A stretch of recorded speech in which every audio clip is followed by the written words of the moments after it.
അവിടെ നിസ്കരിക്കാതെ, അറഫയിൽ മഗ്രിബ് നിസ്കരിക്കാതെ നേരെ ഇവിടെ വന്നുകൊണ്ട് മുസ്ദലിഫയിലാണ് നിസ്കരിക്കുക. എത്രയോ അള്ളാഹുവിന്റെ പ്രവാചകന്മാരും അതുപോലെ തന്നെ സ്വഹാബത്തും നബിമാരും ഒക്കെ നിസ്കരിച്ച പള്ളി, നിസ്കരിച്ച സ്ഥലം ഇതാണ് പരിശുദ്ധമായ മുസ്ദലിഫ.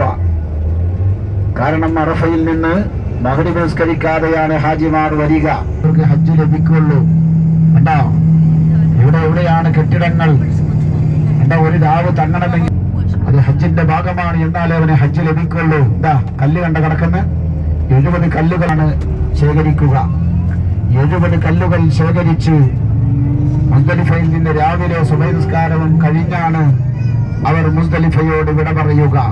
പൊടിക്കാറ്റാണെങ്കിൽ പൊടി, ചൂടാണെങ്കിൽ ചൂട്, തണുപ്പാണെങ്കിൽ തണുപ്പ്, അതെല്ലാം സഹിച്ചു ഹാജിമാർ മുസ്ദലിഫയിൽ നിന്ന് നേരെ പെരുന്നാളിന്റെ അന്ന് ദുൽഹിജ്ജ 10-ന്റെ അന്ന് ഹാജിമാർ ഇതാ കടക്കുന്നു, നേരെ മിനായിലേക്ക് വരുന്നു. ഇതാ ടെന്റുകളുടെ ലോകമായ മിന. നമുക്കറിയാം, ലോകത്ത് തുല്യതയില്ല മിനാക്ക് പകരം. മിനാക്ക് തുല്യം മിന മാത്രമാണ്. ടെന്റുകളുടെ ലോകമായ പരിശുദ്ധമായ മിനായിലേക്ക് പ്രവേശിക്കുന്നു ദുൽഹിജ്ജ 10-ന്റെ അന്ന്. അല്ലേ, ഇതാണ് കഴിഞ്ഞു. ആധുനിക ടെന്റുകൾ കണ്ടില്ലേ? പെട്രോൾ അടിച്ചാൽ പോലും കത്താത്ത ആധുനിക ടെന്റുകളാണിത്.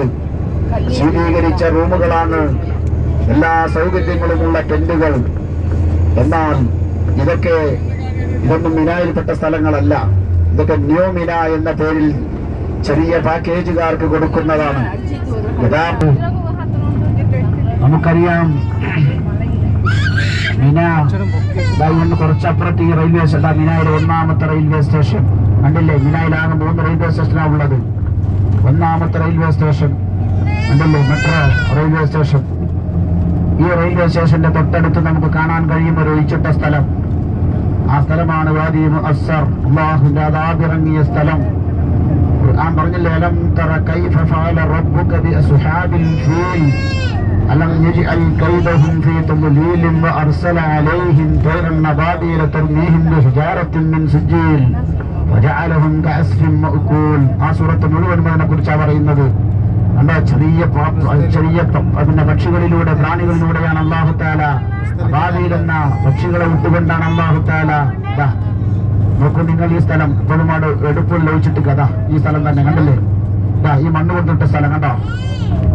ഒരു നിർമ്മിതിയില്ല, അവിടെ വെറുതെ ഒഴിച്ചിട്ടില്ല. ബാക്കി അപ്പുറം ഇപ്പുറം ഒക്കെ പല പല നിർമ്മിതികളാണ്, ടെന്റുകളാ. കണ്ടല്ലേ? റെയിൽവേ സ്റ്റേഷൻ ഹാജിമാർക്ക് വേണ്ടി ഒരുക്കി വെച്ചിരിക്കുകയാണ് നമ്മുടെ ഗവൺമെന്റ്. പൊന്നുമോൻ ഇസ്മായിലിനെ അറുക്കാൻ വേണ്ടി കടത്തിയ സ്ഥലം. ഇബ്രാഹിം നബി അലൈഹിസ്സലാം പൊന്നുമോൻ ഇസ്മായിലിനെ അറുക്കാൻ വേണ്ടി കടത്തിയ സ്ഥലമെന്ന് കാണൂ നിങ്ങൾ. ഉസ്താദുമാര് വേല പറഞ്ഞ് കേട്ടിട്ടേ നമ്മളുള്ളൂ. നേരെ കാണുക, കണ്ടില്ല? ആ മിനാരം കണ്ടോ?